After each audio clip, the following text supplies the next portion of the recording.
Ms. Ramdani, if we look at the conventional forces that Gaddafi has, as we've been reporting, they've been poorly trained, poorly equipped. So which forces would be now being used on this offensive against Azawiyah?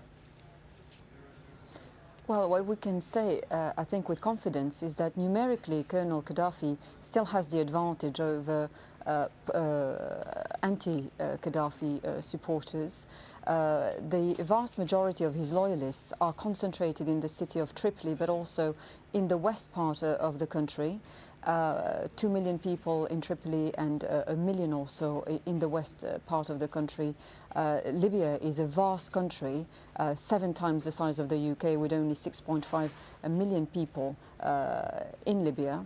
I think one has to emphasize that he still has the upper hand when it comes to military equipment as well. He has a vast arsenal of weapons at his disposal, and that includes large stockpiles of chemical agents, including mustard gas.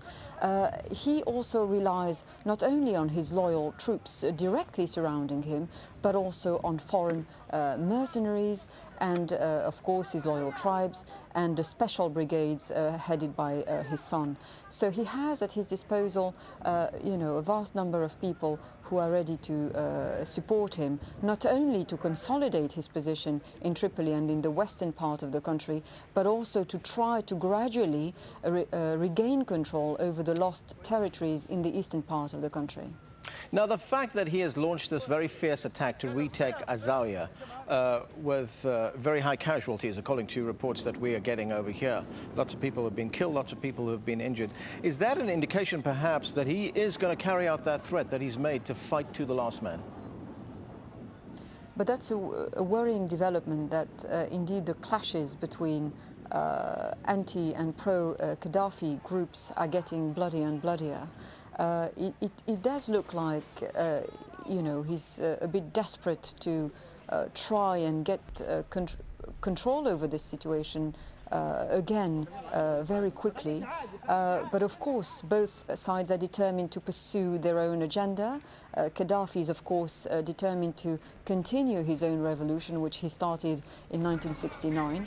And I think one element that we have to take into account is there are talks again now from in the UK and in France to try to, these two countries are trying to convince the other permanent members of the UN Security Council to try to impose a no-fly zone over Libya.